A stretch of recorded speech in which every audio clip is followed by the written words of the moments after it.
Ladies and gentlemen, welcome to the Lawn Care CEO podcast. They're all special edition. I wanted to say special edition because I feel like my guest today is, I won't say he's my favorite person in the lawn care industry because that wouldn't be fair, but he's on the list. Top 38 people. Wow, over top 100. Top 38. No, this is really cool. So I'll do a little setup and then I'll introduce my guest. One of the things that I think is really common, if not 100% of the lawn care business owners that I talk to, I think it's probably 90% of the lawn care business owners I talk to have the same dream at the end of the day. It's the ride off into the sunset dream, which essentially says, hey, I finally get to a point where my business is healthy enough and big enough that we can afford to hire a really solid general manager. We put that general manager in place and he manages day-to-day operations in a profitable way. And I get to live off being a business owner. I often tell businesses, I'm like, listen, Warren Buffett's rich, not because he works in businesses, but because he owns businesses. And so often the dream is that. And the good news is when that happens, but let me tell you about the tragic side. And Tom, this is where, I'll maybe have you chime in a minute, but I had a good friend of mine, Tom, who owned a concrete business. And he ran this concrete business his whole life, but never got to a position where it ever was quite profitable enough for him to save a lot. And it was never quite well run enough that he could delegate to other people to run it for him. And what ended up happening is he got to 75 years old and his body broke down. And now he was in a position where he had no money. He had no business because he was the business. And in very short order, his 75-year-old wife had to go to work full time to try to support their family because the business he'd spent his entire life working towards eventually ended up with him with no knees, i.e. like his knees were totally shot, his body was shot, and he had nothing to show for it. And to me, it was like, he's a good friend. I visit him often, but I'm visiting him at the hospital and I'm visiting him at like the recovery centers because he doesn't have anything. And by the way, has very few people in his life to care for him. Like I'm like a neighbor and not like a longtime friend. And it's such a tragic case to me. And so we go from that very tragic case to your very happy case, which is, so let me introduce my guest. So my guest is Tom Gillespie, the owner and founder of Complete Lawn Care out of Tulsa, Oklahoma. This is a company that honestly has turned into one of the better leadership teams, one of the better companies that I work with. I'll be totally transparent. Tom and I have known each other for how long now, Tom? It's been a while. 4 years, 3.5 years, 3.5. 3.5 probably. And we've been coaching. I've been kind of coaching on and off for 2.5 of those years, 3 almost. Mm-hmm. And so we, as they say, we go way back. And it's been really fun because I've got to watch Tom's journey from the very beginning. Well, not the very beginning, but from 3.5 years ago to today. And it's been a pretty cool transition. So Tom, welcome to the podcast. We're super excited to have you here. I'm glad to be here a little bit. You don't do a lot of interviews, so I hope I don't mess it up, but we'll have to have a good conversation. Yeah, Tom came on and he's like, hey, listen, just so you know, like, this is not my favorite thing to do. So if you're listening and you know Tom, you just need to send him a quick thank you to say, thanks for getting on the podcast. We loved your episode. Please start one of your own. We want to listen to the Tom Gillespie podcast. So, Tom, if you'll remember, we sat together, again, 2.5 years ago, whatever it was. And I remember sitting at dinner with you and your wife, and I said, what's the dream? Do you remember that conversation? Mm-hmm. And what did you say the dream was at the time? To have a business that's self-sustaining and it runs, without me.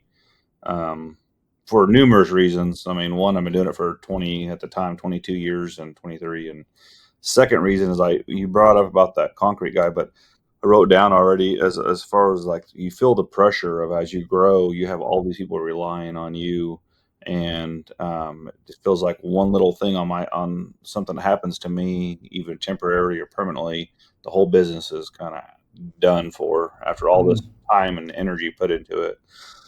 So besides having um, more free time, but a business that runs consistently smoothly without my 100% involvement would be a dream. Just because I know that 30 something people that rely on us or me, they have stability and longevity there.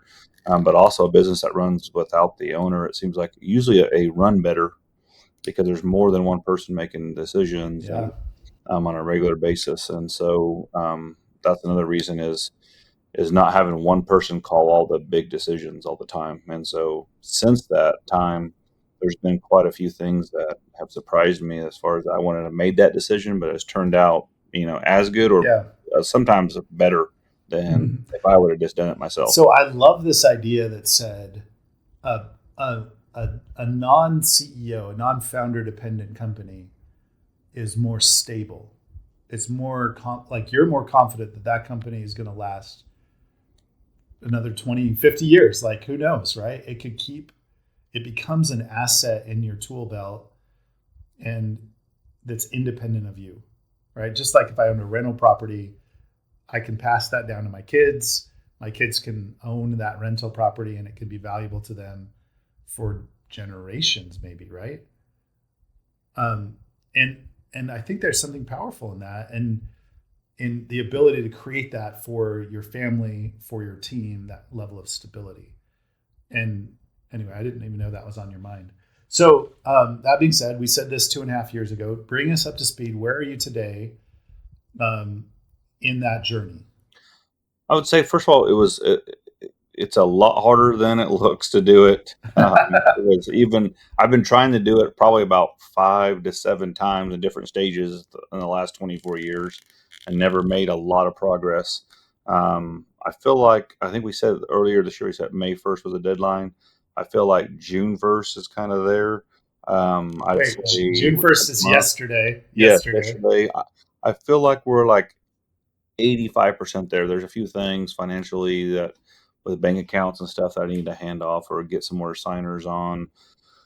But I do feel like it's at a point to where, you know, uh, you know, 2 weeks without me here kind of deal, 3 weeks. There's not a lot that would require, my involvement. And then in my absence, there's someone that could make whatever decision, like even an emergency situation, someone that has authority and can make a big decision without me being here. That's massive. And you were mentioned before the call that you have a vacation planned, and your kids had a nickname for you on vacation. It's CEO dad because I'm always on the computer when we're on trips or vacation. So they've been calling me out quite a bit in the last year or so. This 2 more weeks from now I'll be gone, and so I'm gonna be try to be, what do you call that? Um, Aware of that and be more present. Yeah. Yeah, More right. Like than I we have. call it cell Even phone if free it's a vacation phone days. call, I mean, yeah, cell phone. I don't know. It could be cell phone free. It could be. That would be crazy. It, I know uh, that seems in 24 impossible. years, it hasn't happened, but I could try it and just leave the phone in the room or whatever and just go with it. And not just go with it as in risk taking, but I actually go with it. This time, I feel like there's a lot of stuff that's in the background that's been working. I can feel confident that everything's going to be taken care of. Yeah, and kind of go with it. I think this is a true statement, and tell me if this is true. Part of the just go with it is I have to learn to let go. Like I would have to redefine a little bit who I am as not CEO dad on a vacation. I would have to like I think they're like I can't imagine like I'm feeling it right now because my oldest son just left and my next daughter is going to college in the fall. And it's like if when all of my kids leave and I'm an empty nester, I don't know how I'll define myself. It's such a huge part of my life to be a dad and have that be a part of how I spend my time. like, and not that I won't be a dad once my kids leave, but it'll be hard. I think emotionally it will be hard for me to let go in some ways, the day-to-day kind of identity that is, I'm a business owner and I do all this work and it has all this meaning and everyone's depending on me. Have you felt any of that as you've like gone through this process of starting to let go? Yeah, I've gone through a bunch of. I still go through them as far as ups and downs, as far as feeling like everything's running smoothly to where like, hey, should I step in here? Should I just let this go? Trying to balance of like letting small fires burn, not get involved in the small stuff, and then to see how it goes. Trying to remind myself of my new position and not try to handle something that is already someone else's job. Um, but then still wanting to be present and here for the team, developing the team, but not too much. So it hasn't been perfect for sure. Yeah, it's a tricky dance, right? It's like having again like adult children where you're like, I don't know if I should step in here, Hmm. but at the same time, actually I have a funny adult children story. I'm going to tell it just because it's fun. One day, this is a true story, Tom. You'll be impressed by me because you're a firefighter and a tough guy. But I was riding a mule in the high mountains of the Dominican Republic, and I was guiding a group of people through the mountains of the Dominican Republic. I know this sounds like a setup for a joke, but this is a true story. And along the guide, there was this man who was like the senior leader of these guides that I was a part of. I was like the rookie on the team, and he was like the senior leader, but he was probably 70 years old. And he was telling me the story of how his son had gotten married, and he found out that his son was abusing his daughter-in-law, like physically abusing her. And he said, I went to my son and I beat the tar out of him because I realized some version of that in Spanish. He said, I realized that my job is to protect those people in my family, even against my own son. And I do think it's hard because there are some times where if somebody were your GM were hurting your business, it is time to step in. It is time to like, beat the tar out of your GMs. Sorry, Bobby, if you're listening, but no, don't beat the tar out of your GM. But it's time for you to step in and really kind of say, put your foot down and say, we're not going down this path. But it's also, but most of the time as a parent of adult children, your job is just to be the cheerleader and make sure that they're not in trouble. Maybe a simpler version is, if when I have grandkids, my grandkids come over, I'm not going to agree with all the parenting decisions, I'm sure, of my kids when it comes to their kids. But unless they're hurting or they're not safe or healthy or growing or thriving, I should just let it be and let them make some decisions about that. How have you figured out that balance? It sounds like you're still in the game of that balance, but what have you learned so far about that balance of when to step in and when not to step To short version is when I think about should I step in or should I not, usually the answer is no. Um, so and so It's a and great trying to answer. like ask like when is appropriate, when's not. Try to ask them, has there been some times recently that you think I've stepped in too much, and kind of asking trying to be transparent basically with the leadership team, like, hey, I'm in a new role too, you guys are in a new role, so you need to let me know. I'm giving you guys feedback, but you need to give me feedback as well. So I constantly try to ask that, try to get the honest feedback as far as, hey, we got this. You kind of came in and wanted to change it, but so there's been less of that. So most times when I have to ask myself, the answer is usually no. So maybe it'll become more just obvious on the bigger things where I need to, but there actually hasn't been anything crazy that I felt like I've needed to like steer us completely in the opposite direction. So most things have been like a little bit left or right, but it's not crazy. So I just let it kind of go how it goes. When it does come to that, like you're probably right. That's probably actually really good advice on most times where we think, should I step in to whatever problem that one of our leaders is having or not? The answer probably is no. Like there's probably a lot of times where the answer is no. Um, I think also, but I think the reason you can feel that way is because you have a great GM. You have a great little set of leadership team members who are very committed and bought in, and and that has to be half the magic, right? Is that unless they're great leaders, unless they own it, unless they're bought in, it's going to be very hard for you to like let it ride because you have to have deep levels of trust in your GMs and your leadership team. So let's talk for a minute about how you found them. Because to be honest, I do think you have a really great leadership team. I'm very consistently impressed. They're not perfect unless they're listening. Don't get big heads, but they're good. They're solid. And talk to me. I think that that's part of the big question in all of this. Yeah, we'd all love to, but how do I find the guy who would be the guy who would be the GM kind of figure, the day to day, final, buck stops here guy, and then additional leaders. You have a great leader of your turf division, great leader of your mowing division, great leader in your office. Like, how do you find those people? I would say obviously, like most, I mean, we went through quite a few people when I started hiring, like a first operations manager or a team lead on mowing. We went through quite a few people on that. Um, at the time when I was hiring those, I didn't do a lot of research or um, not type background checks, but like a Colby index or like a to see if they're the right fit for the job other than the interview. I didn't utilize a lot of tools that I knew at the time that they were available. I just didn't use them. Kind of went with a gut instinct on it. Yeah, And they turned out to be wrong. But the way I found after that was first make sure that the right fit culture wise, and we did a Colby index and then make sure that the job that we were hiring for that they could be successful and based on their answers. And once I found that and narrowed those down, I felt like I took my time on hiring. And then with Bobby and Richard, they were both here and under different roles and then grew into bigger roles.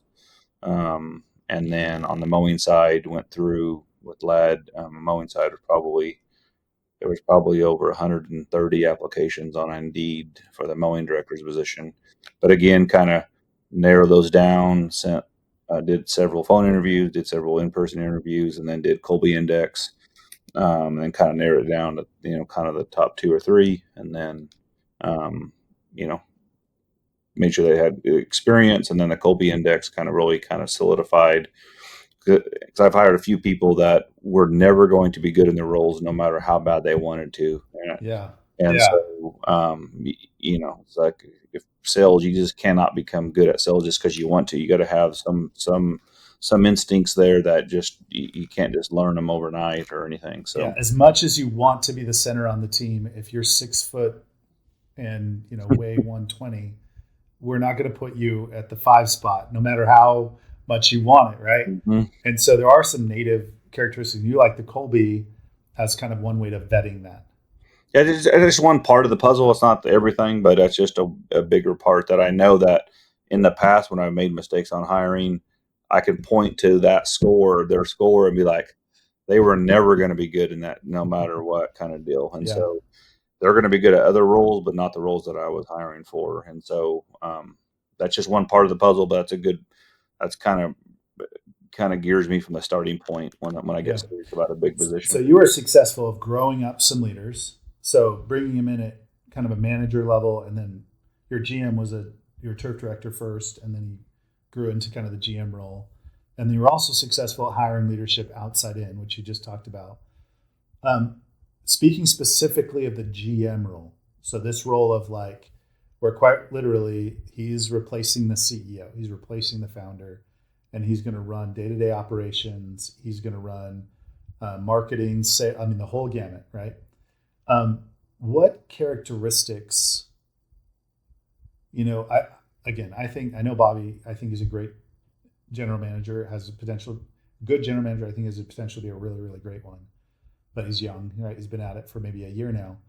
Um, what characteristics do you look at in Bobby and go, man, these are the things that I think really make him have that capacity to be not just good but great? Because he's been here, I think 6 years now or seven, and Mm, so I mean, the main thing I was looking for that I kind of noticed over time is calm and cool, collective. when stressful situations, he usually keeps a level head. And then the biggest thing for me on the GM role is a trust issue. Mm. Got to have someone that, I mean, I don't have to think twice about when I'm not here, if something's getting done correctly or financially or anything like that. So, and then the respect that he gets from other people on our team, that was a big thing. As he's been here long enough, I kind of knew how people viewed him from the field and from the office point of view over time. And so, and knowing that he was wanting a bigger and bigger role as the years went on, and just saw him develop into that side of things, knowing starting to know the numbers and the finances, and Mm-hmm. starting to like look 6 months down the road and not just 6 weeks down the road kind of deal. So some of those important things that you would need to do as a GM or visionary. Wow, I want to like point out what you listed because that was actually a really solid list of things. Core values fit, culture fit, trusted person. Probably would be hard to find someone you had that level of trust with just by hiring them off the street. Mm-hmm. It almost needs to be, hey, you've been here for a little while, and over that time period, you've developed a level of trust where I know that I can depend on you. I know who you are. I know you. I don't just know what your performance is, but I know I know your family. I know like the background. You mentioned, hey, he was could garner the respect of the team, which I think is also a really a big item. Let me see if I can list the rest. He had like capacity and interest in learning the craft outside of his discipline. So he was willing to learn the financial pieces, and he was curious about the sales and marketing, and he's learning the CRM piece, and he's just reaching out to grab a bunch of other elements. And then he also had that ability to kind of future set and say, hey, listen, I'm looking out and seeing what's happening in the future, and I'm anticipating and making decisions around that. And then the last one you mentioned was that he was cool under pressure, that if something was going wrong, you could count on him to kind of be level-headed, make a decision, not be, cussing guys out or whatever. Like Mm-hmm. just kind of like he could make a good decision. That's a really good list. And by the way, like you're gonna tell Bobby not to listen to this podcast. Yeah, I know. We'll direct him to something else. But so I just get a big head. But I think those are all true. And the other thing I would add that I know about Bobby is that he does have a financial numerical propensity. And like I think he was a finance major at college or something. Yeah. And so I do think there's something about his willingness to really dig into the numbers and be literate in those numbers and fluent in those numbers that gives him the possibility to be a really great kind of GM for you, right?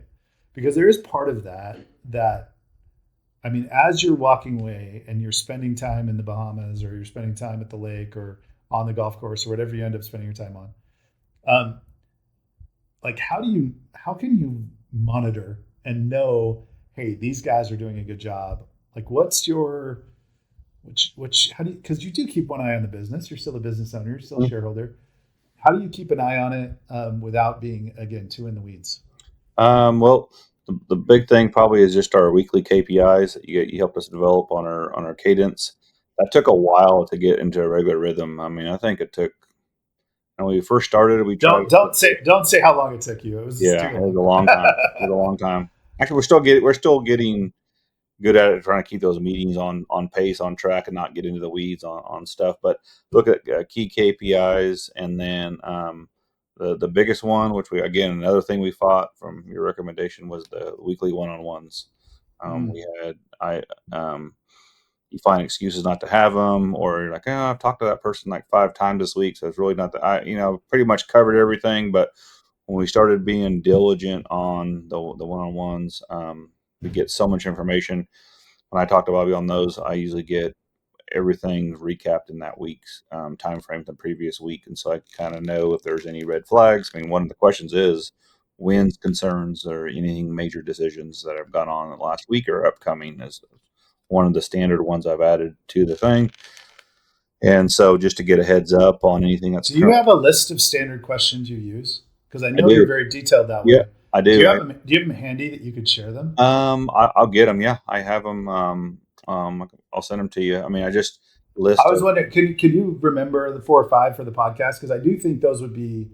I'm very curious to hear what those are Because I do think sometimes one of the things I appreciate about you, Tom, is you're very thorough. Like when you're like you are detailed in your ability to like put those kinds of things together. And so I'm sure you have this really like killer list of questions, and you just review that question. So while you're looking for that, I'm going to pull. I'm going to give you give a 10-minute, a 2-minute testimonial for regular one-on-ones. So one of the things that I encourage all companies to do, and I encourage Tom's company to do, and they finally adopted it, was that you have a regular one-on-one with every member of your team. At least, I call it regular because I'm not going to demand it's weekly, but I recommend that it's weekly. And certainly in the seat where Tom's at, where he's the owner and he has a general manager, at least once a week you want to have a long conversation about the state of the business. Now, if you're, the type of owners out of the country or doing something else, it's okay for you to like have them send all of the answers to questions in an email. But generally, we want a regular check-in with the team, and that gives us a chance to help them solve problems, develop that leader, and generally, help them feel supported and taken care of as an owner, and as a general manager. And so to do that regularly for me is key. And by the way, not just from owner to leadership team, but even from leadership team down to the very front lines, right, to your technicians. So it's something that I recommend. It's hard to get in place, but man, it solves so many problems, team people, human problems. When once a week I just go, "Are you doing okay? How are you doing? Let's talk about this." So Tom, you have your one-on-one. Did you find the question? Yeah, I found some of these questions. I have a bigger Okay. list, but I kind of just use a general list, and I kind of obviously try not to ask exact same questions every time, but it kind of just helps me start the conversation and make it to more of it's a one-on-one meeting and not just like, hey, tell me, run through all the KPI numbers that I mean, I already see those. So it's like more in depth. I just try to go through of anything like, what have you done in the last week or two is to develop into more of a leader? Has there been any situations that have came up that have tested your position? How can I support you implementing anything on your big three? Um, we walk me through a situation that was happened last week that I'll know part of it and like, hey, walk me through how you handled that. What were you thinking? How do you think that decision came about? Um, ask them any obstacles they're facing with that I can help out with. Do you have all the tools and resources you need? Is there anything that we don't have currently as far as either software tools, as far as the guys out in the field, but also just anything in the office that comes up that you feel like you would need to be more successful? Like, I mean, small things and big things. Small things as in, it'd be nice to have an extra monitor in here because I get site, whatever, or big things as in, hey, we need something big for the shop that's causing a bunch of inefficiencies. Um, and then um, I have this list of like 50 or 60. Then I try to pull like 5 of them. That's a great list. It's a I'm great just, I list. mean, and some of them are just, and then of course I ask them like, where could I help you more, or where can I fit in less if you feel like Yeah. I'm involved in too much. And I heard you say that kind of categories wise, and this is probably a good framework for most one-on-ones. So first there's like the KPIs, the data. So I'm sure as you read the data for the week, you're going to go, hey, I notice our cancellation rate is through the roof. I notice our lead count isn't where it needs to be. I notice whatever it is. And you're going to discuss some of those things. And category number 2 is kind of like, how is the job going? What are you facing and what are the challenges are you into that are making it difficult? How are you reacting to those challenges? I love that. And then there's this kind of category that says, how can I help? Like I need to be your backup. I need to be your supporter, whether it's time or resources. Like, what do you need from me? How can I be a better leader? Am I being overbearing? Am I being micromanaging? And by the way, you have to ask that question 20 times before they believe you actually Mm-hmm. mean it, right? Like, and until they're like, wait, I think he actually wants me to tell him that he's overbearing.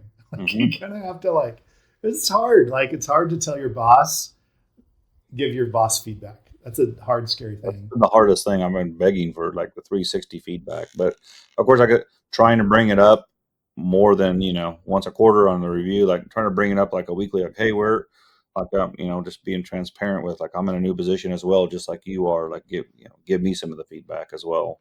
Yeah. That's helped.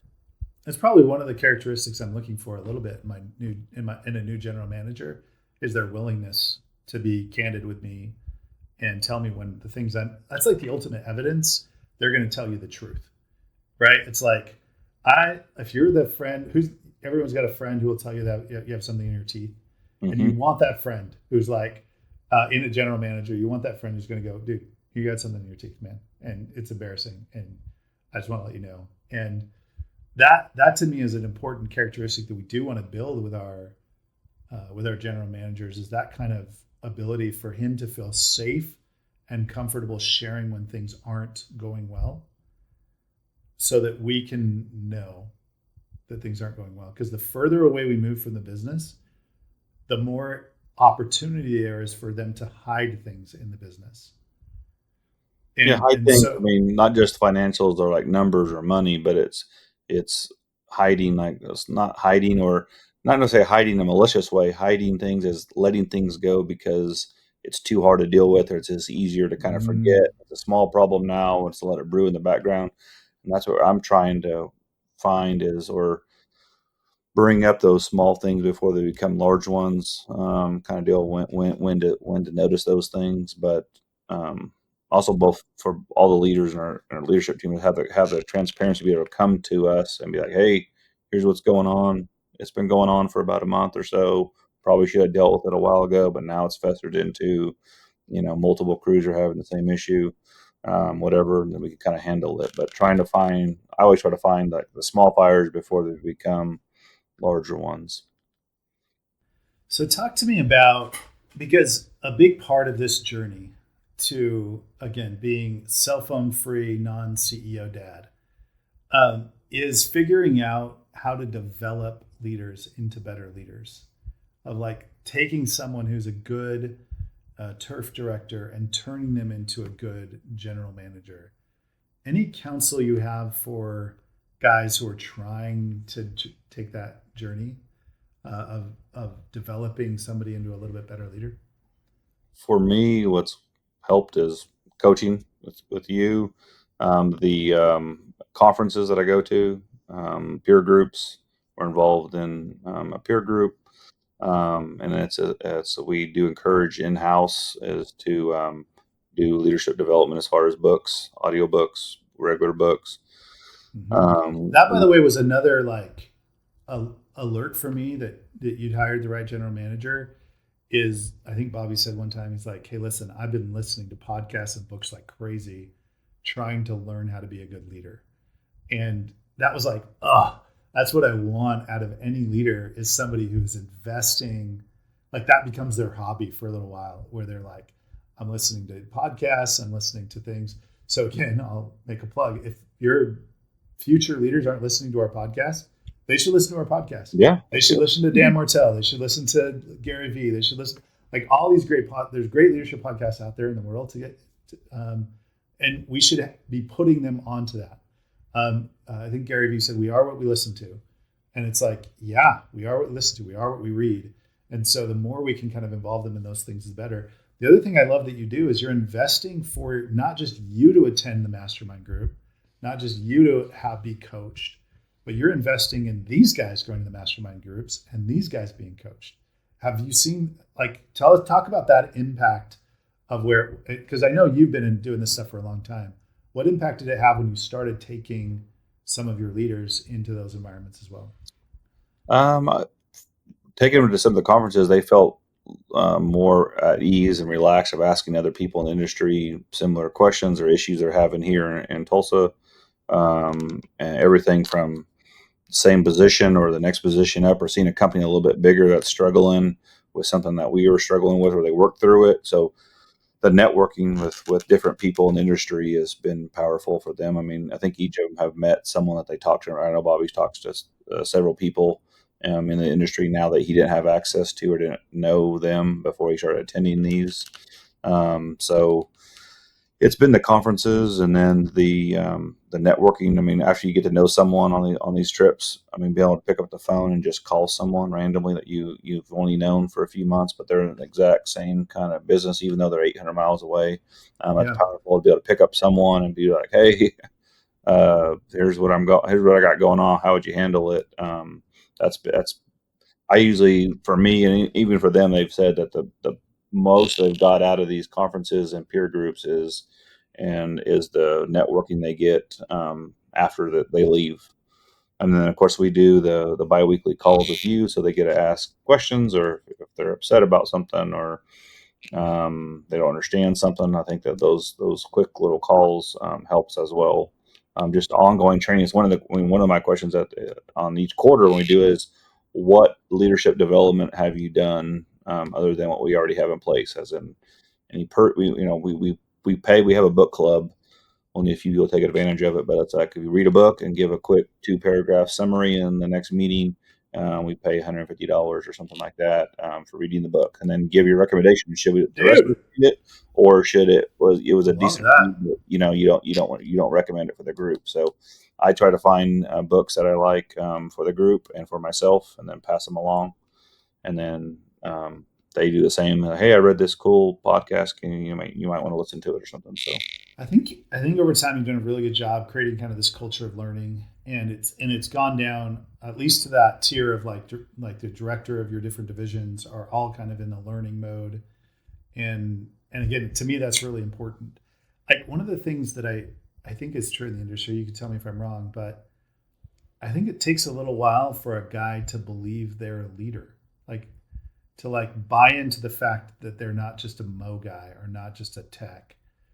It's like it's almost a self-identity problem where it's like, no, dude, like start reading books like you're a leader, start acting like you're like, be willing to like consider yourself at that kind of higher tier. um I think there is something powerful when we do give people opportunities to read, and there's something about reading Jim Collins or reading, you know, uh, Patrick Lencioni or whoever the leadership author is, and kind of like it makes you feel very different. Because if you were raised in a home that your whole life, you know, your dad was just a worker, just I put parentheses quotes just, but it's like my dad was like my family. My dad was a butcher. My mom was a school teacher. It took me a while to figure out I was more than just a butcher's son, or so I thought. Right, I was just a butcher's son, and it takes some time, I think. And so I love the culture you're creating. More of the story, where you're creating a culture where you have people who are learning, and there's a learning culture. People are reading books, people are going to podcasts, people are attending, they're receiving coaching. It's like this is a legit.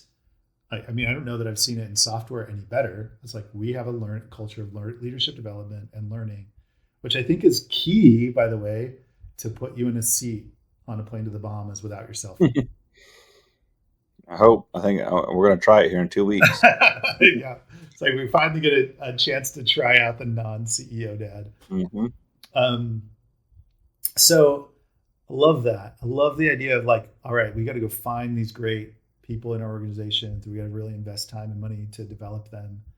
And that development started how long had, thinking of Bobby in particular, how long had he been doing training development? Had you been investing in him in that way before he was ready to be the GM? I would think a few years, but it wasn't. It wasn't. Say it wasn't like strict, and it wasn't. We didn't have a really agenda on that. I really didn't. Um, But I you were would say a few years, but sending nothing to a serious until 2 years ago. so 2 years ago, so a year in advance of him becoming the general manager, We you started started. attending. Yeah, I thought we attended some of the peer groups, and um, yeah, I'd say about 2 years. Yeah. The reason I ask is, there's the old Chinese proverb that says, when's the best time to plant a shade tree? And the answer is 20 years ago. Mm-hmm. And when's the second best time to plant a shade tree? And that Today. is today. And so I think that that's true with leadership development. Like even I'm thinking of some of the smaller companies that are listening to this. If you're like, we're not ready to have a GM yet. We're not ready to, it's like, yeah. And will you need one 2 years from now? Will you need one 3 years from now? And when's the best time to start training and developing those leaders? In my estimation, it takes anywhere between 18 and 36 months to develop from frontline employee to solid team leader, director of a division. It takes time. And in the same amount of time from solid director up to general manager is probably an 18-month to 2-year process if you're being deliberate about it. And so it does take time to move from position to position. And so if you do have that kind of director, you go, ooh, he could be a general manager someday, and it might be 2 to 3 years out. It's like, oh, dude, it is urgent that we start training this person, getting ready, because it takes that much time to get someone ready for a position like that. I love it. Tom, this is great. Any parting shots for the folks at home, as far as if someday they want to be a Tom Gillespie and they want to ride off into the sunset with a great company, run by really great leaders, any kind of parting advice that you go, yeah, these are some things to consider? Not about advice really, but for us, it's been the investment, which is, for us, it's not a small penny of what we invest in conferences, coaching, peer groups, traveling, the time away from the business to go work on the business, not in the business kind of deal. It's a considerable amount, but I feel like those have been, and of course, the major thing is when we get back from those is execution of the things. So for first, I'd say even up to maybe first 10 years, I would learn some things, but I would get overwhelmed with writing down like 20 pages of notes and coming back and almost doing nothing because I had 50 ideas. And so Yeah. in the past, probably 7 years of going to these conferences, I come back with like 2 things I want to do, even though the list may be 10, because I know in the past I didn't get anything done by having 10 things on the list. So I came back with like narrow it down to 1 or 2 big things to work on in the next quarter and like get those things done before moving on. That's helped me like make progress of all the things that I've learned at these peer groups and events and stuff. Mm-hmm. So kind of slow down, like just, I know there's 10 things to fix because we have a lot of problems, but let's just worry about these 2 for right now. Yeah. Well, I mean, and we preach that and continue to preach, hey, listen, focus. It's not a matter of effort. Like, this industry doesn't lack people who are hardworking. It's really more a matter of strategic focus that makes the difference between the companies who really make it where they're trying to go and those who kind of just stall out and hang out in a place for a little while. And by the way, we didn't mention this at the beginning, but I think it's important to note that you've done all of this while being a full-time firefighter. Mm-hmm. I almost forgot that as a part of our introduction. It just dawned on me. It's like, it becomes even like more urgent that you're strategically focused when you have like literally a full-time job outside of running a multi-million-dollar lawn care business. That's another reason why I've been towards the end of my career in the fire department, is trying to find the balance of work-life balance, and I didn't really have that for a long time. Yeah. And now I'm getting to the point where I can have that work-life balance. Do you think there will be any regrets? Like, think a Not year doing from it, now.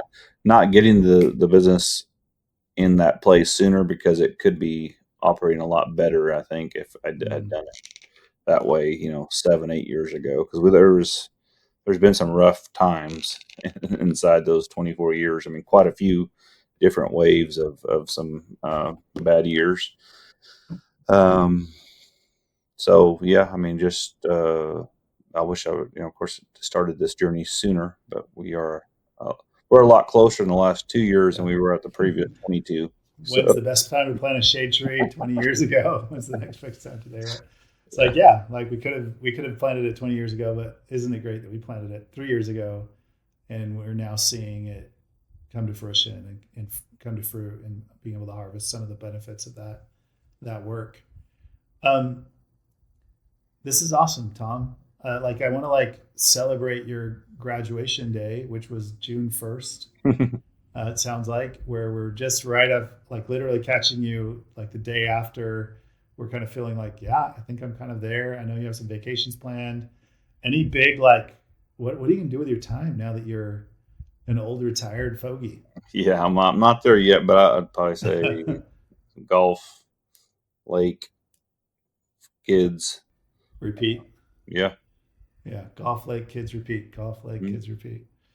I love that. I think that one of the things that we always kind of preach is this ability to like design a business that's so valuable that you could sell it, but so valuable that you wouldn't sell it because it's going to pay you dividends over and over and over again.